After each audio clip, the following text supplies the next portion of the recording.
Um, right? He was talking about selling his car. Reuven said he's going to sell him his car. They agreed on a price. Sorry, it's getting there. Okay. And now Reuven has remorse and he wants to retract the deal. Is he allowed to do so? So the tshuva is as follows. Ki yadua b'din mekach memkar haiska lo nigmeres bidvarim bilvad. As we know, in any laws of transactions, a deal is not finalized with words alone. Afilu shenihalu benehem masa'u matan, kagon bekama atamocher. Even if they negotiated and they decided on a price, kama atamuchan l'shal, how much are you selling it for, and how much are you prepared to pay? V'higiu le'emek hashaveh v'sikmu mechir, and they came to a place in the middle, and they agreed on a price. And even if witnesses saw this negotiation process, and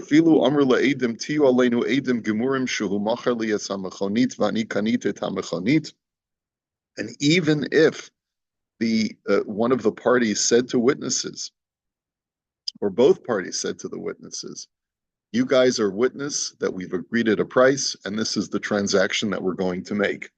But ein kan shum kinyan. But there's been no kinyan. Ad shiyasu sa kinyan hanachutz, until they make the actual kinyan.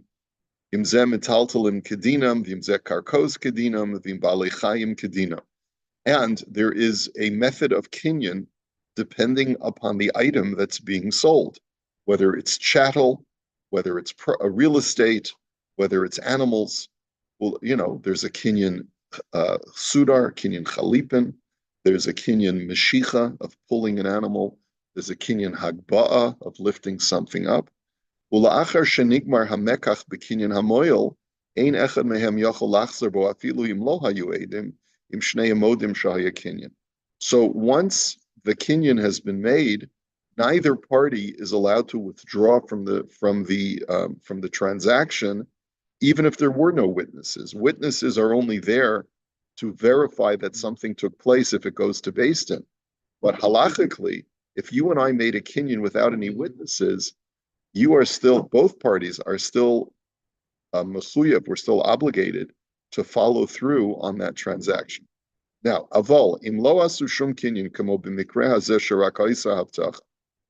But if there was no kinyan whatsoever, such as in this case where there was just a verbal assurance that this deal was going to go through, afal pi shesikmu mechir, even though they negotiated a price and there was a whole process, Beis Din lo yecholim lachuf es ha'iska. Beis Din cannot coerce the deal to go through. Aval ra'ui la'adam la'amod b'diburo. But every person is supposed to fulfill his word. Afal pi shelo asa shum kinyan. Even though there was no kinyan. The chol mi shechozer bo bein hamocher uvein hakoneh, ein ruach chachamim noiche himenu v'harei mechusare amana. Amuchusar amana, right? He says, but anyone who withdraws from a verbally agreed upon transaction gets the sort of the title, or gets the moniker of the rabbis are unhappy with you and you have acted in bad faith. B'chusar amana, lacking good faith. Shedarshu Rabboseinu, our sages explain that Eifas Sedek V'hin Sedek. The Torah talks about proper weights and measures, and it says you should have a correct Eifa and a correct Hin. Now, the Gemara asks, if you already know that an Eifa, which is a very small measure, has to be accurate, then surely your large measure must be accurate. So why do you have to write both Eifa and Hin? Because the word hin also means hain, which is yes in Aramaic. That your yes and your no must be righteous. In other words, be a man of your word. The Nechlaku HaPoskim, Mahadin imhu rotza lachzer bo biglal sha'alu hamachirim. So the first rule is don't be a mechusar aman. As a matter of fact, if you remember from the Imre Yaakov, I just want to remind you. I don't know, Barry. Maybe you remember all of the old stuff a lot of times because I know you have stuff marked up in your notes. But we learned that it's even permitted to call that person a Russia. You're allowed to call him an evil person because you drained me a cup. And now also, I want you to consider not only did you take my time, but I also had an opportunity to buy someone else's car. But because you told me that you were going to sell me your car, I gave up another 5 deals because I wanted to give you the business. And now you're going back on the deal. And now I'm stuck without a car because of your yes, your agreement, your verbal commitment. And now you're withdrawing on that verbal commitment. I almost said the word welching, but now I learned it's a reference to people from Wales, I think, and you're not something like that. Like gypsy. Or yes, like right, you've gypped me, right? You're not supposed to say certain things that have ethnic negative connotations. So you're backing out on the deal. Now look at the harm that you've caused me, the tremendous inconvenience and actual harm that I could have had to deal with these other people. So he says, so that's halacha number one. Now, the next question is, but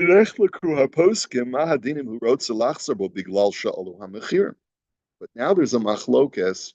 If you and I agreed upon a price, and then all of a sudden the facts on the ground change. Let's say prices on cars skyrocketed because of some new tax or some new or COVID, right? There's a whole new shortage on automobiles, and I realized that the price that I had agreed to is nothing near what the car is worth based on the new facts on the ground. Shadas harambam she'ein roi lachzer bo v'chein das maran. That both the Rambam and the Mechaber both paskin that even then you're not supposed to go back on your word. Avol harosh v'hatur sovrin she'im hamocher chozer bo mishum shehityaker o sha'alokeh chozer bo mishum shezehu zal yachol lachzer bo. But the Rush and the Tour are disagree, and they say if you have a legitimate reason for backing out of the deal because the prices have changed wildly, so either the seller realizes that the price has gone way up on this commodity, or the buyer realizes that the price has gone way down on the commodity, and he doesn't want to pay what he had originally agreed to, so then you are allowed to withdraw from the deal. Va'anu ein lanu ela divrei harambam she'ein ruach chachamim noicha himenu mimi shechozer bo afilu im yesh lo revach mizeh. But we Sephardim go like the Rambam. That's what he's basically saying. Sephardim go like the Rambam, and you have to stick to your words. Rabbi? Yes. The concept of ona'ah, there's a sixth involved. So anything over a sixth. Right. So what happens if there's ona'ah involved? So that the price has changed so radically that if I pay you this amount, I'm underpaying you by over a sixth. So the laws of ona'ah, by the way, only apply when one of the parties is unaware that he is either overpaying or underselling. So here, let's say there's full disclosure and full knowledge. So it would seem that it doesn't make a difference once you've committed yourself knowing what the price is worth. But now the prices have gone up wildly and everyone has full disclosure as to what's going on. So then it still seems that it would make no difference. But I'm not sure how ona'ah would play. I'm not sure how the Rambam would paskin when you know that there's ona'ah involved. The Beis Din cannot get involved here. The Beis Din can't either way, whether the price has changed or not changed. The Beis Din cannot. Yeah. according to the letter of the law, a person can always back out so long as a transaction was not affected. And so um, the Beis Din is allowed to chastise the person who backs out. No, he'll still get an aliyah. He'll still get an aliyah. Yeah.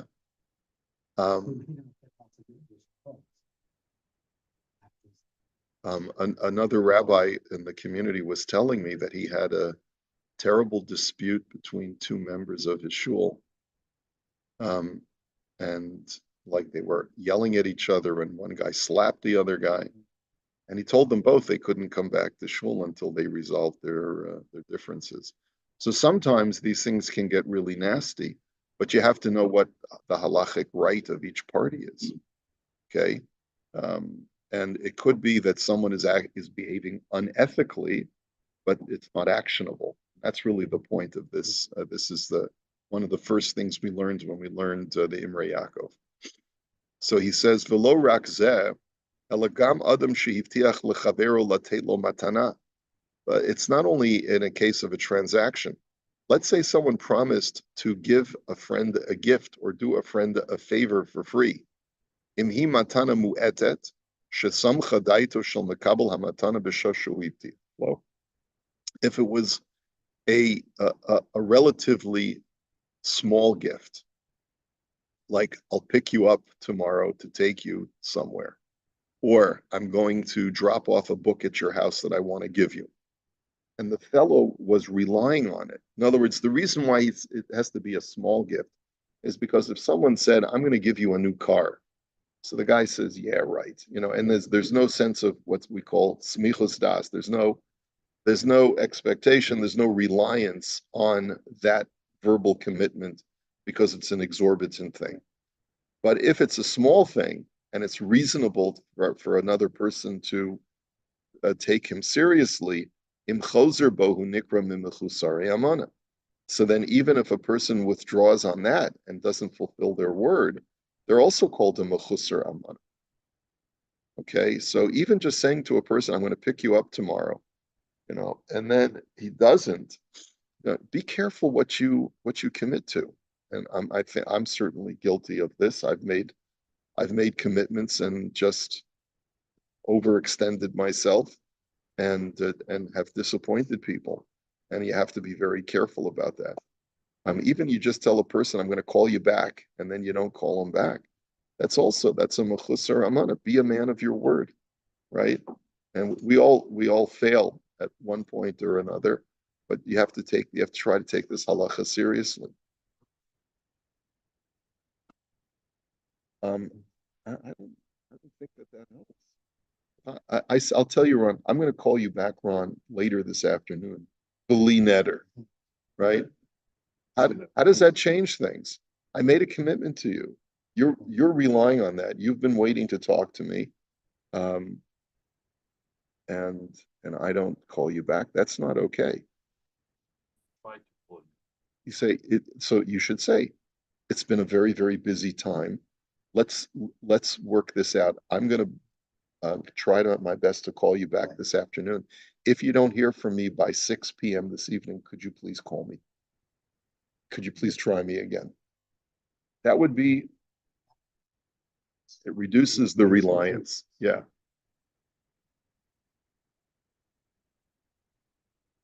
Yeah, my auto response. Yeah, that's why I do it, because I hate disappointing people. And I don't want people to think that I'm just blowing them off. Um,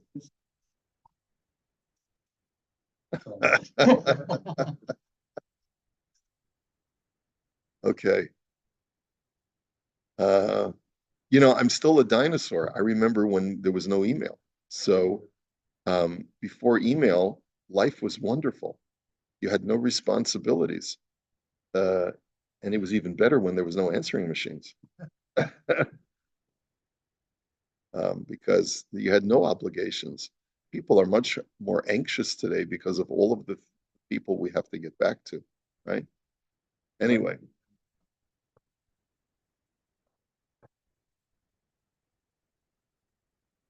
yeah, exactly, right. right? That's right. That's right. Good, good point. Avol b'matana meruba, keven shegam hamekabel lohem in sheyitin lo azeh in kan chisaron amana ad shiyasa lo kinyan. But if it's a large gift, like I'm going to give you my car because I'm getting a new car, I'm going to give you my car, and there's no reliance because it's such a large gift, then the person is not a mechusar amana unless he makes an actual kinyan. Once he makes an actual kinyan, he's legally committed to following through with that gift. If he gives a written commitment that the car is yours, then that's one method of kinyan. Or if they make a kinyan chalipin or something like that. Aval ima makabel ani v'hivtiach lo tzedaka, afilu b'matana meruba lo yochol bo. Another exception is when it comes to the laws of tzedakah. We learned this in Hilchos tzedakah too. If the recipient is a poor person and the giver of the gift has promised him even a large gift, then he's not allowed to withdraw that gift. He has to follow through on that gift, and that's based on Hilchos tzedakah. And this is really just a review for a lot of the stuff that we've learned.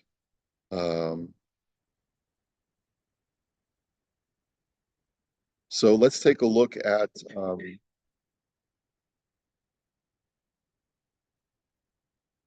okay, he starts quoting this machlokes as far as when the price changed, are you allowed to withdraw on the deal?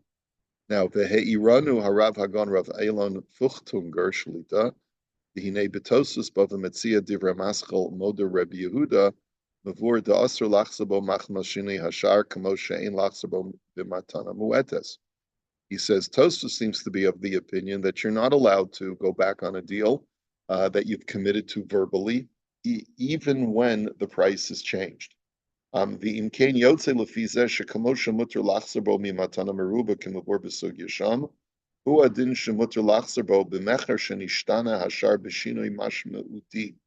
He says, but the fact is that Tosfos compares it to a small gift. Just like you can't withdraw on a commitment of a small gift, you also cannot withdraw on a commitment to sell even when the price has changed. But the fact that Tosfos makes that comparison implies that just like with a large gift, because you're dealing with a large amount of money that one person is giving away to another person, there's no reliance. So too, if the price has changed dramatically, like, maybe more than a sixth, like Shmuel had said, so then there's no longer that sense of reliance that a person's going to go through with it, and therefore a person would be allowed to change afilu l'das haraba v'harashba. Even according to those Rishonim who say that when the price is changed, you're not allowed to go back on your word. Where normally we would say that the rabbis are unhappy. V'afal pisha Ramban b'milchemes Hashem b'bava metzia sham cholik al zeh. Usfirle de b'mecher la'olam achozer ben ruach hachamim noicha himenu. Yikol makom kevin she'ein zeh elasofik yesh lahakol katoisus ad kan devarim. And therefore, it would seem that even according to the Sfardim, who paskin like the Rambam, can rely on that Tosfos who interprets the Rambam that way. Basically, they're saying that even those who agree that you're not allowed to withdraw on a deal when the price has changed, that's only when it's fluctuated slightly. But if it's fluctuated significantly, and the facts on the ground now in the marketplace are totally different, then everyone would agree that you'd be allowed to change the terms. Amna matzanu b'meiri sham shegam cholik ala toisus uspirle degam b'shini mashmauti b'shivo yamecher ein ruach hachamim noiche mimi shechozer bo ayin sham. However, the Ramban and the Meiri disagree. V'chein das od kama poskin. V'gam estimas divrei harambam v'harash b'shekas v'leser b'li lach l'chalik bazeh. And also, the Rambam and the Rashba don't make such a distinction between a significant price change versus a minor price change. V'chein mehashulchan aruch shelo chilek b'davar mashma shein chiluk u'lo'ilam ha'chozer bo'in roch ha'cham noicha imenu al kein hayanira deyesh lahachmir bazeh u'mikol makom mistabra she'osa kein yesh lo al milismach. He says, therefore, it would seem to me explains the annotator, and this is what Rav Shiraga seems to be saying as well, that under all circumstances, a person should never go back on his word, even when the facts on the ground have changed. However, if a person does, yesh lo al mi lismoch, he has someone on which to rely, because he hasn't done something that's so dastardly. After all, the price has fluctuated wildly. Okay, let us continue. Uvenidon didon. So in our case, shehivtiach Ruvain limkor l'Shimon es hamechonit. He says in our case where Ruvain committed to Shimon verbally that he was going to sell him his car. She'amarnu sheyesh bo mishum mechusari amana ve'ein bo din mishapara. That as we explained, that if Ruvain goes back on his word, he's a mechusar amana, but he does not get the curse of mishapara. Right? Remember, this is also something that we learned at the very beginning of Imre Yaakov. When a person withdraws from a kinyan, he gets a curse of mishapara in a situation where one person has put down cash, even when there hasn't been a solid kinyan, right? But if a person has made a down payment, so then that also constitutes a higher level of commitment. And if a person withdraws and says, here's your money, here's your down payment back, he also, not only is he called a mechusar amana, but he is cursed with words, mishapara, me'anshe dor hamabul, that he who exacted vengeance from the generation of the flood, that he exact vengeance from someone who does not stand by their word. But kol zedavka kishiaskimu bedibor bilvad. That's only when they've only settled on a price verbally without any further exchange. But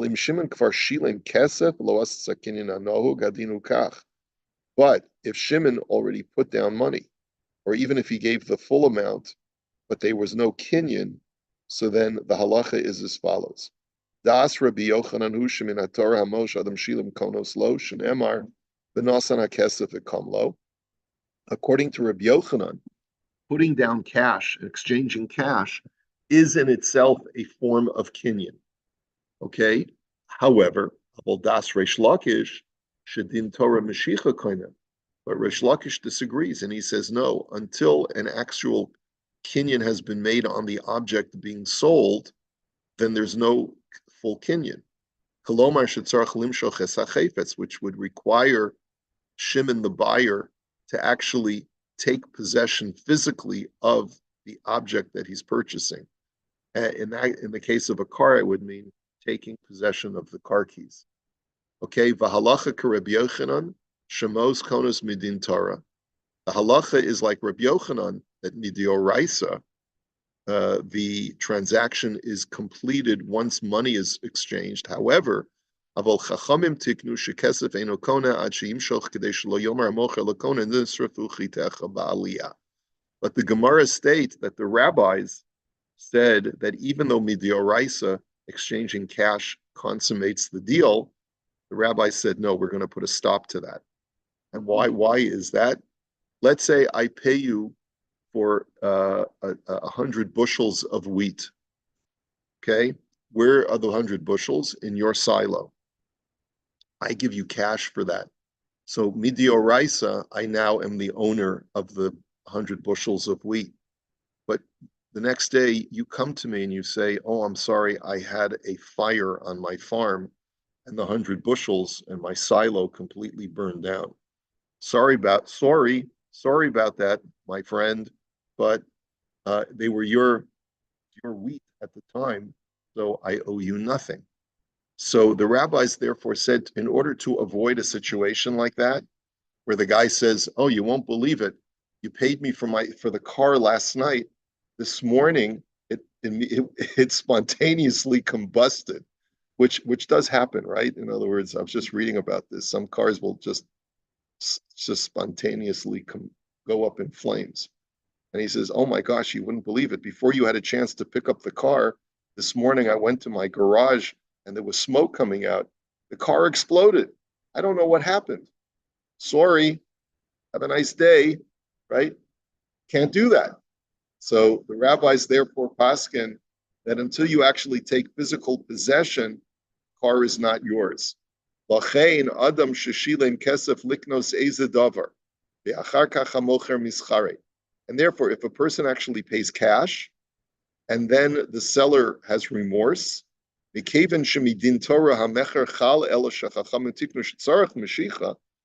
midioraisa, the exchange has taken place. The Rabbanan put a stop to it, and they say, no, Shimon is not the owner until there's actual exchange of goods. L'chein omrim l'misha chozer bo, misha para midor hamabul, umidor haflaga, umimitzrayim bayam, uyifra mimisha eno omid b'diburo. We actually curse. We again, we can't enforce this if the seller wants to withdraw and give the guy his money back, but we can curse him. And no one likes to get cursed. No, it's not a very enjoyable thing. And it doesn't feel good. And the Beis Din will impose this curse formally upon him and say, he who has exacted vengeance from the generation of the flood and from the generation of the dispersion, at the Tower of Babel, and from Egypt at the Red Sea, he shall exact vengeance from he who does not stand by his word. Ki roi la'adam lamod b'diburo me'achar shekvar nasan mos. Because then a person really has to fulfill his word since the other party already put down money. So that's the conclusion of the tshuva. No real chidushim here. That's what we would have expected, and that's what we've seen. What we've all. This is all old stuff. We've seen this all in the past. For those of us who were with us in the Imre Yaakov, but it's really worthwhile to review the material. Let me just see if there's anything else in the footnotes.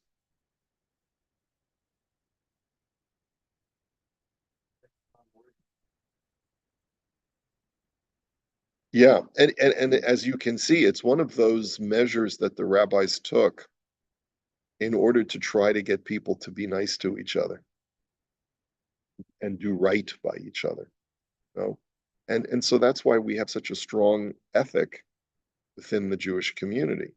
Now, there are times, and this is very germane to this week's Parsha, I had a call about a specific individual who lives in our neighborhood, who's from, not a member of our shul, thankfully, who has swindled two people. The first person who called me last week was a Gentile. The second person who I spoke with earlier this week was a Jew. And this person is a swindler. And he's eventually going to crash and burn. It's inevitable. When you swindle enough people, right? Eventually, your history catches up with you. But he's a young man who feels that he can get away with stuff, and he professes to be a religious Jew. And I don't understand how he can do the things that he does, because they're clearly in violation of the Shulchan Aruch. In one case, he hired this non-Jewish service appliance repairman to come to his house and service his appliance. The guy left him a bill, a couple $100, to service his appliance, and the guy never paid. Sometimes, so someone who he knows within the Jewish community said, "Oh, call Rabbi Karapkin." So I had to get on the case. It's a much more complicated case. I'll probably speak about it this Shabbos because it's very germane to our parsha of the importance of upholding civil law, and of upholding what we call, the Mishpatim. That's Parshas Mishpatim. It's all the Choshen Mishpat stuff. And then the very next, a couple of days later, this guy's company also swindled another person from certain benefits that they were supposed to be receiving from the government.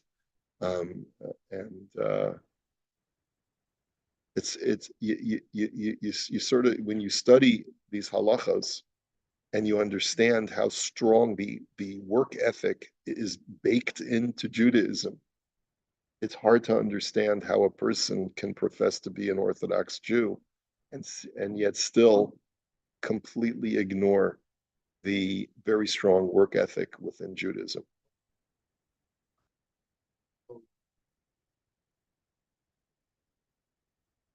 Sometimes not only are you allowed to, but you're obligated to.